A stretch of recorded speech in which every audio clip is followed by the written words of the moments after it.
নমস্কার, নিউজ টাইমে আপনাদের সকলকে স্বাগত। স্নেহা রয়েছে আপনাদের সঙ্গে। যে খবরের দিকে আজকে চোখ রাখতেই হচ্ছে, প্রয়াত রাজ্যের প্রাক্তন মুখ্যমন্ত্রী বুদ্ধদেব ভট্টাচার্য প্রয়াত ৮০ বছর বয়সে জীবনাবসান ঘটল তার।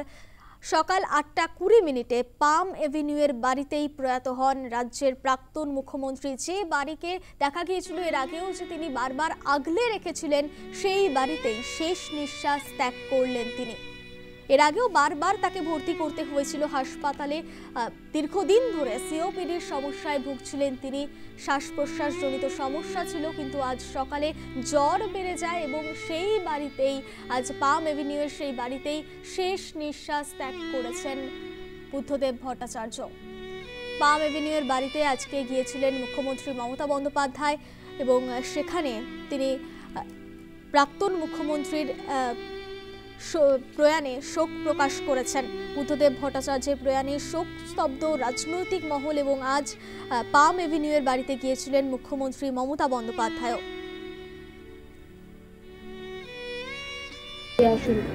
এই বাংলার মাটিতে আমি এটুকু বলে আপনাদের সকলকে নমস্কার জানাচ্ছি। আজকে আমার ঝাড়গ্রাম যেতে হবে, যেহেতু আমার ঝাড়গ্রামে কালকে ওয়ার্ল্ড ট্রাইবাল ডে প্রোগ্রাম করা আছে। না গেলে ওরা সেন্টিমেন্ট নেবে, না হলে অন্য প্রোগ্রাম হলে আমি ক্যান্সেল করতে পারতাম। আর এই খবরটা শুনে আমি এতটাই টেন্স হয়ে গেছিলাম, দেখুন হাতটা পুরো ঘষে গিয়ে পুরো গলগল করে রক্ত বেরিয়েছে। তার মধ্যে আমি নিজেই মানে কীরকম একটা লাগছিল। ফলে আমি এখন বাড়ি ফিরে যাব, ওখান থেকে তারপরে কিছুক্ষণ বাদে চান টান করে তারপরে আমি ঝাড়গ্রামে যাব। আমি ফিরাদ হাকিম, সিপি, ডিজি, সিএস সকলকে ইনস্ট্রাকশন দিয়ে গেলাম এবং ববি আর অরূপ সারাক্ষণ থাকবে, টোটাল টেক কেয়ার করবে। যা যা প্রয়োজন দলের পক্ষ থেকে ওরা মিছিল করে নিয়ে যাবে, যখন দেখবে যেন কোনো অসুবিধে না হয়। পুলিশ যেন ঠিকমতো ব্যবস্থা করে সব কিছু, যাতে কোনো রকম কোনো অসুবিধে না হয়। আমি এটুকু বলে আপনাদের সাংবাদিকদের, সংবাদ মাধ্যমকে সকলকে আমার অনেক ধন্যবাদ এবং কৃতজ্ঞতা জানাচ্ছি। ব্যক্তিগত অনেক কথা আছে, কিন্তু বলার দিন নয়, কখনো সময় পেলে নিশ্চয়ই বলবো। আজকের দিনটা এই সময় তাদের পরিবারের পাশে দাঁড়ানোর দিন এবং দল হারিয়েছে তাদের নেতাকে। আমি অন্য দল করলেও তাদের দলের সাথে আমার সম্পূর্ণ সমবেদনা থাকবে।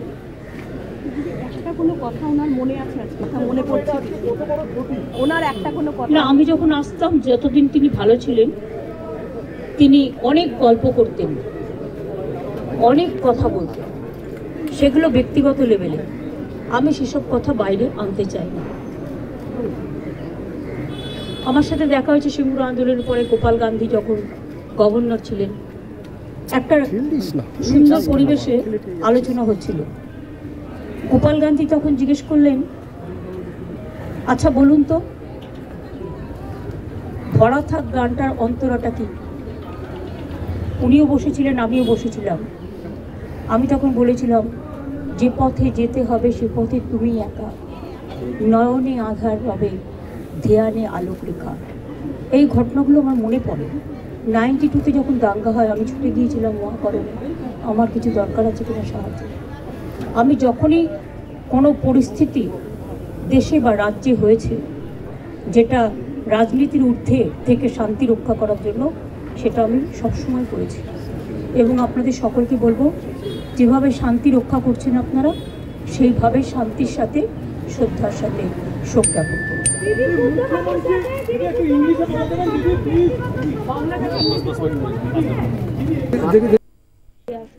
বুদ্ধদেব ভট্টাচার্যের প্রয়াণে শোকস্তব্ধ রাজনৈতিক মহল। পাম এভিনিউয়ের বাড়িতে আজ গিয়েছিলেন মুখ্যমন্ত্রী মমতা বন্দ্যোপাধ্যায়, শ্রদ্ধা জ্ঞাপন করেন তিনি।